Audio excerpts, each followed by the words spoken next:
దావీదుకి ఇచ్చింది మరొకటి ఏంటి తెలుసా? ఏంటి? కత్తి. ఏమిచ్చాడు? కత్తి. డాక్టర్ గారి చేతిలో కత్తి ఉంటుంది. అనేక మంది రోగులను ఏం చేస్తాడు? ఆయన బాగు చేస్తాడు ఆపరేషన్ చేసి. అదే నరహంతకుడి చేతిలో కత్తి ఉంటుంది. ఏం చేస్తాడు? పొడి చేస్తాడు, ఉన్న ప్రాణాన్ని తీసేస్తాడు. అందుని బట్టి కత్తి దేనికి సాదృశ్యం అని అంటే ఆలోచన చేయండి. చెరసాల నాయకుడు తన కత్తి దూసి చంపేసుకుందాం అనుకున్నాడు. ఆ టైంలో అపోస్తలుడైన పౌలు శీల అంటున్నారు, నీకు నీవుగా ఏ హాని చేసుకోవద్దు. అక్కడ వాక్యాన్ని ఎప్పుడైతే అక్కడ అపోస్తలుడైన పౌలు శీల ఆ చెరసాల నాయకుడు ప్రకటించారో, చెరసాల నాయకుడు బ్రతికాడు. వాక్యం బ్రతికించింది. హల్లెలూయా. ఈ రోజున కత్తి దేనికి సాధు? అందరి చేతులు ఏముండాలా? అందరి చేతులు ఏముండాలా?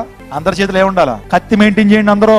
ప్రభు కూడా కత్తి మెయింటైన్ చేయవయ్యా అన్నాడు. కత్తి దేవుని వాక్యం. అందరి చేతులు ఏముండాలా? కత్తి హ్యాండిల్ చేయండి. ఆ కత్తి ద్వారా మీ జీవితంలో గొప్ప జయజీతాన్ని, శత్రువుతో పోరాడేటువంటి ఆ పోరాట పడిపినిస్తుంది. దేవుని వాక్యము కత్తికి సాదృశ్యం. నిజంగా ఎఫెసీయులకు రాసిన పత్రిక 17 సర్వాంగ కవచాన్ని గురించి చెప్తూ వాక్యం అనే ఆత్మ ఖడ్గం. అందరూ చెప్పండి, దేవుని వాక్యం అనే ఆత్మ ఖడ్గం ధరిస్తున్నావా? ఎక్కడైనా సరే ఈ కత్తిని ఉపయోగిస్తున్నావా? ప్రియ సహోదరుడు, ప్రియ సహోదరి, వాక్యము ఆత్మను రక్షించగలదు. ఇంక 3 చెప్పిన ముగిస్తాను. విల్లు. విల్లు అంటే తెలుసండి మీకు? విల్లు అంటే ఏంటి? విల్లు అంటే బాణం. విల్లు తెలుసు కదండి. ఎక్కువగా పూర్వకాలం వాడుతుండేటువంటి వారు. అల్లు సీతారామరాజు కూడా ఆయన దగ్గర ఏ విధమైన వెపన్స్ ఉండే కాదు, కానీ మంచి విల్లు, మంచి బాణాలు ఆయన దగ్గర ఉంటుండేయట. బ్రిటిష్ వాళ్ళతో పోరాడాడు. విల్లు దేనికి సాదృశ్యం అంటే విల్లు వేటాడడానికి పనిచేస్తుంది. విల్లు వేటాడడానికి పనిచేస్తుంది. యోనాతాను తన ఆయుధములతో ఆ ఫిలిప్పీలను హతము చేసిన దేవుని లేఖను సెలవిస్తా ఉన్నాయి. ఇంకో మాట చెప్తాను, విల్లు జీవనోపాధికి ఉపయోగపడుతుంది. విల్లు జీవనోపాధికి ఉపయోగపడుతుంది. ఏషావు కూడా విల్లు తీసుకుని ఏం చేశాడు? అడవిలో ఆ జంతువులను కొట్టి జీవనోపాధిని ఆ వ్యక్తి పొందుకోగలిగాడు. ఈరోజు ఒక మాట చెప్తున్నాను, మనకు కూడా ఒక ప్రత్యేకమైన ఆయుధం ఉండాలి. కర్రలేనోడిని గొర్రె కూడా కరిచంపేస్తుందట. ఏంటి? తెలుగులో ఒక సామెత, ఆడి దగ్గర వెపన్ లేకపోతే గొర్రె కూడా భయపెట్టేస్తుందట. నిజమే. మన జీవితాల్లో కూడా ఆ యొక్క మన ఏముండాలా? విల్లు ఉండాలా. ఆ విల్లు ద్వారా అనేక మందిని ఏం చేయాలి? మనం ప్రభు కొరకు సంపాదించాలి. ఫైనల్లీ నడికట్టు. నడికట్టు ఏంటి తెలుగులో నడికట్టు అన్నారు. ఇంగ్లీష్లో బెల్ట్. పొరపాటున మార్కెట్లోకి వెళ్ళి నడికట్టు ఇవి, నడికట్టు అంటే వాడికి అర్థం కాదు. ఒరే బెల్ట్ ఇవ్వరా అంటే ఇస్తాడు. అంతేగా నడికట్టు అంటే వాడికి అర్థం కాదు. నడికట్టు అంటే సో నడుం బిగువ అవడానికి పోరాట పటిమ చేసేటువంటి వాడు నడుం బిగుస్తారు. చూడండి, ఒక భర్త చనిపోయిన తర్వాత భార్య దగ్గరికి వెళ్ళి, అమ్మా నడుం కట్టుకుని మీ పిల్లల్ని పోషించమ్మా అంటే ధైర్యం తెచ్చుకుని పిల్లలు పోషించని చెప్తా ఉంటారు. నడికట్టు దేనికి సాదృశ్యం? నడికట్టు దేనికి సాదృశ్యం? అదే సర్వాంగ కవచంలో ఎఫెసీయులకు రాసిన పత్రిక 6:14 చదవండి ఒకసారి, ప్రార్థన చేసుకుందాం. ఏలయనగా మీ నడుమునకు సత్యమును దట్టి కట్టుకుని నీతి. సత్యమును దట్టి. మనకి ఏ బెల్ట్ ఉండాలట? సత్యమును దట్టి మనం కలిగి ఉండాలి. ఆ సత్యం ఎవరు? యేసు ప్రభువు ఈ లోకానికి వచ్చేపాడు. యోహాను సువార్తలో, నేనే మార్గమును సత్యమును జీవమును, నేనే సత్యమును. ఈరోజున ఆ సత్యాన్ని మనం కట్టుకోవాలి. యేసయ్యను మన జీవితాల్లోకి ఆహ్వానించి ఆయన ద్వారా అద్భుతాలు పొందుకుంటూ నిజంగా ఆయన మనం ధరించుకున్నప్పుడు మన జీవితంలో గొప్ప ఆశీర్వాదాన్ని మనం పొందుతాం. బాప్తిజం అంటేనే ప్రభువుని ధరించుకునుట.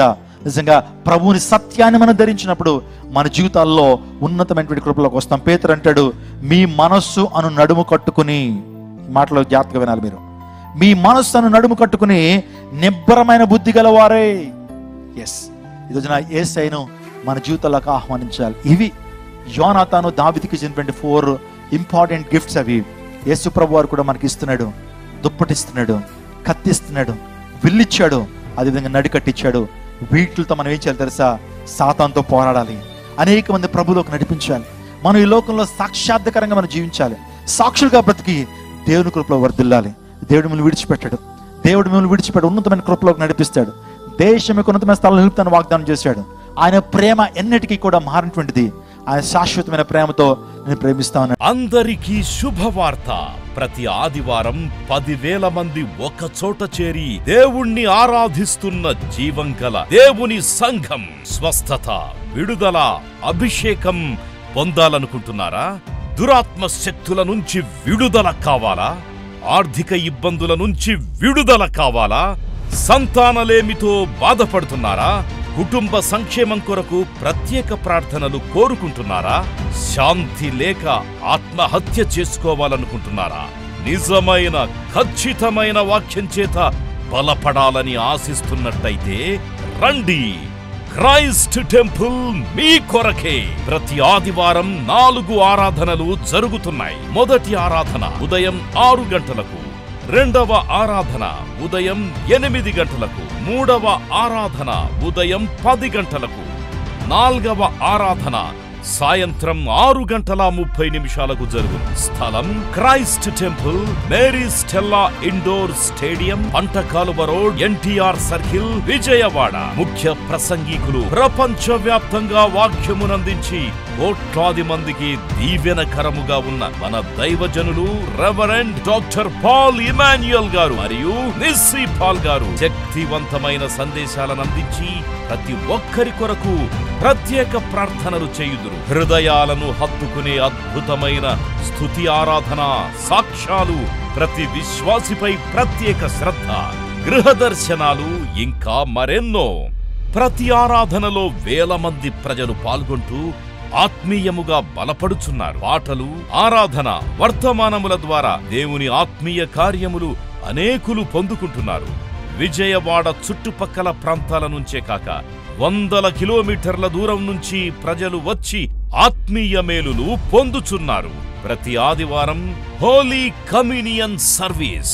దూర ప్రాంతము నుండి వచ్చు వారికి ప్రేమ విందు కలదు. కుటుంబాలతో రండి. దేవుడిచ్చే గొప్ప రక్షణ, స్వస్థత, అభిషేకాన్ని పొందుకొనండి. రండి, మీ దుఃఖము నాట్యముగా మార్చబడును.